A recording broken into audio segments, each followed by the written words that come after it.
Hey everybody, I have a video here for you today, and this is just a follow-up video I did to the one late last night about this, a pyramid that has obviously been covered up sometime in the past, and it looks like stuff is kind of growing in this area, but the causeway covered up, and this is obviously a pyramid, perfect four-sided square building, and right here indentation suggesting there's a shaft cut in the middle, perfectly aligned to the north, and there's a causeway coming down to the ancient Nile. There is no doubt this is a pyramid, and I did some reading and I remembered the book that was written in 1837 had a small chapter on Abu Ruwash, so I wanted to reread that or read the whole thing.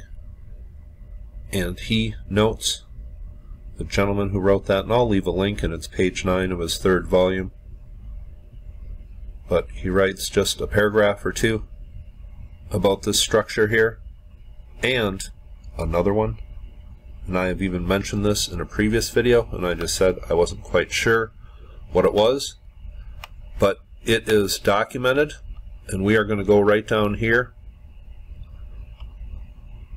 and this will really show you how the city of Cairo is literally right on top of some ancient ruins right now.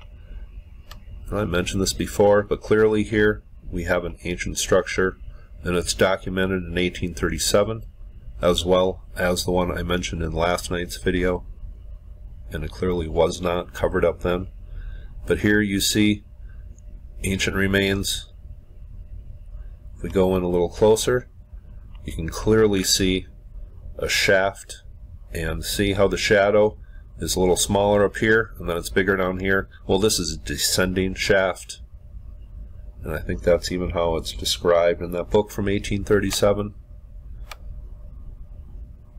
But here, you can clearly see just what's barely left, and if the city is right on top of it, I'm sure anything that could have been removed was removed. But this is perfectly aligned, the shaft to the east, and it is documented in 1837, and I will show you that here. Now, the author picks it up in 1837 at the pyramid Djedefre, which is right in the middle here.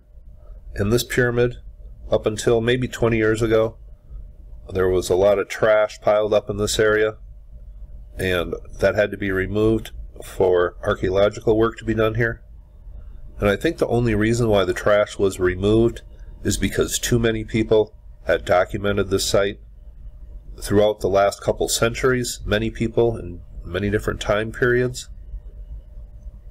So archaeologists knew of this site, and Egyptologists kind of called it the lost pyramid, Djedefre. Well, it was never lost. It was clearly documented through history. People knew exactly where it was, and they wanted access to it. They knew precisely where it was, and they knew many different facts about it. So I think the government of Egypt just uncovered it just because they had to, because too many people knew about it. And there was a massive 2.5 mile long causeway, which I'm beginning to think is one of the most impressive structures in ancient Egypt. And I'm really beginning to question the whole theory around this site here, and I'll talk about that in one of my next uploads on the pyramids. But he talks about traveling to the north, which is this way, and he talks about not one but 2 pyramids. And let me just read here. Now the author picks this up at the pyramid Djedefre, and he goes north. It says, "Mummy pits and tombs were found in this valley, but they did not contain any inscriptions. The inhabitants of the neighboring village, however, were said to have taken from them a variety of small articles similar to those in the tombs at Giza, and mummy cases inscribed with hieroglyphics."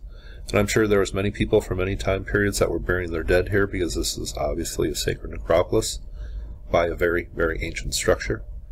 At the edge of the hills, and this is where he describes the lost pyramid that I described in last night's video.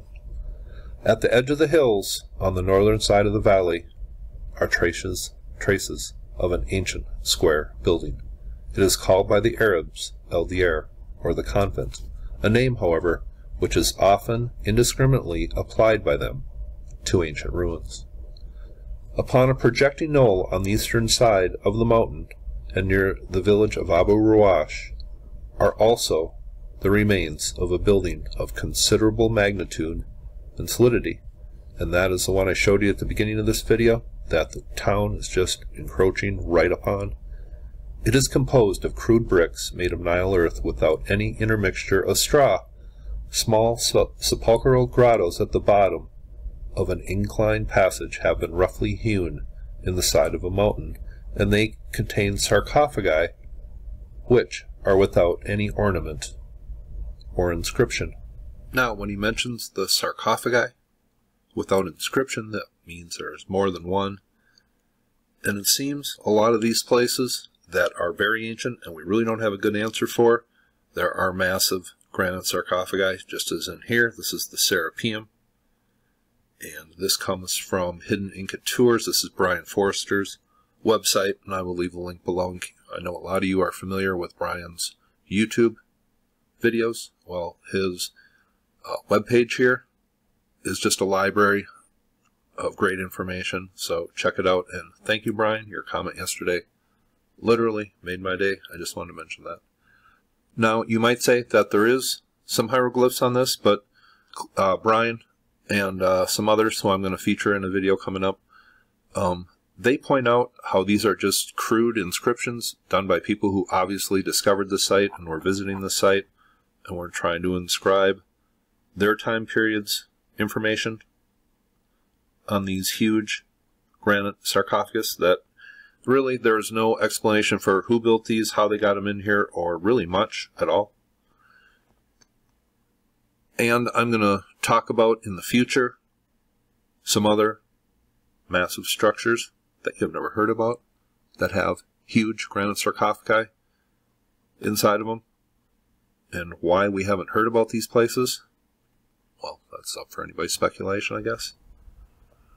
Now, getting back to just these 3 paragraphs about these 2 lost pyramids that I have showed you on Google Earth. It says, upon a plain now covered with sand between this place and the village of Kurdisay, the site of a considerable town may be traced. The name of it has perished together with its edifices, but from the apparent antiquity of the pyramid in question, it was probably Kochamo or Kochama, mentioned by Africanus as having existed under the 4th king of Manetho's first dynasty. And it talks about other people who mention the first dynasty. Well, it's this pyramid that pretty much has all been carted away, except the undercarriage or the bottom skeleton of it, were their first dynasty pharaohs trying to associate their name and put their inscriptions in certain places here. Here are some underground passages, maybe where those ancient sarcophagi lay. But if the pharaohs of the first dynasty were trying to associate their legacy to these ancient structures, then all these ancient structures existed long before the dynastic Egyptians came along. I thought I would point this out. There are 2 pyramids that are really not documented in Abu Ruwash. This must be that ancient necropolis he was talking about right here. And if we back out further, I just wanted to point this out. Here is the pyramid that the town just encroached upon. Here is the covered up pyramid that I mentioned in the video last night.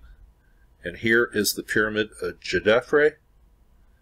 And if you trace a line between this pyramid and this pyramid and this pyramid, that pretty much matches the major stars at the top of the constellation of Orion. Were they mapping an ancient star field? Well, the pyramids of Giza are down here, and the only problem I have with those pyramids that I pointed out at Abu Ruwash being the top part of Orion is the pyramids of Giza would have to be flipped around in order for those up here at Abu Ruwash to match these pyramids down here at Giza. So that makes that theory a little doubtful. And here is a little diagram of Orion. And this would have been the pyramid I showed you with the town encroaching upon it, up to the uncovered pyramid, and then over to Gedephres. That does match the top of the constellation of Orion, but these stars, or these pyramids down at Giza, would have to be flipped around in order for that to perfectly match. So, but I just thought that was worth bringing up. And in case you wonder why Orion is shown shooting an arrow, because they were ancient astronomers, and here, right at the time I say, about 11,000 so years ago, this star is going back, and it looks like he's pulling the bow back. So at the start of Egyptian civilization, which I theorize started roughly 9500 BC, give or take a couple centuries, if they were really observing the heavens. And here is the time frame up here, about 95, right about here. It's clear why Orion was pretty much depicted as an archer, because these ancient astronomers saw the star going this way, and it looked like he was drawing the bow back. I just wanted to point that out. And once again, from overhead, the pyramid with the town encroaching upon it is right up here. The lost pyramid I showed you last night is right here, and then Gedephres is up here. So it does make that same track as the top stars in the constellation of Orion, but those stars at Giza don't quite help out with that theory. But that is worth mentioning, but my time has run out. But that is a little look at two undocumented pyramids, at least as far as these days. And this pyramid, I don't think it has been covered up just so much as forgotten, purposely lost. But that is a look. Here is that necropolis he describes. But the next video, or one of the very next videos, will be on the pyramid of Gedephres, which is right down here in the bottom left. And trust me, I will have a lot to say. Certain things are becoming very apparent to me. It seems the first dynasty pharaohs were doing just as pharaohs all the way through dynastic Egypt were trying to do, associate their legacy to some very ancient structures that existed clearly before the Egyptians came upon this site. Answers are becoming apparent. I'm going to be tying this all together in the videos over the next month. Hope you thought this was interesting, and you all have a very nice day.